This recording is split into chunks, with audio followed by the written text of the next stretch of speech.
Class 10th real number के इस question में the HCF and LCM of two numbers are 9 and 360 if one number is 45 find the other number.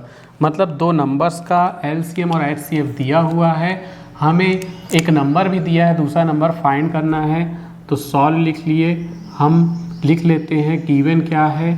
तो given जो है HCF जो है वो 9 है, LCM जो है वो 360 है, एक नंबर जो है एक नंबर 45 है, अदर नंबर निकालना है, अदर नंबर फाइंड करना है। तो हम मान लेते हैं लेट अदर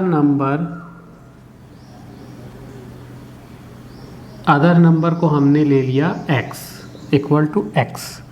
अब फॉर्मूला होता है, रूल होता है कि HCF इंटू LCM। फॉर्मूला है कि जो HCF और LCM का जो प्रोडक्ट है HCF into LCM equal to product of two numbers.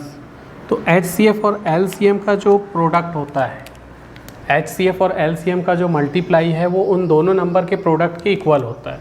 तो HCF कितना है 9, LCM कितना है 360 और एक नंबर है 45, दूसरा नंबर हमने x मान लिया है तो इसको ऐसे लिख लिए।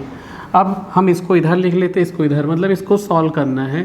तो 45 into X equal to 9 into 360। 45 को उधर ट्रांसफ़र कर दो तो ये इंटू में है तो उधर डिवाइड हो जाएगा, 9 इंटू 360 अपॉन 45।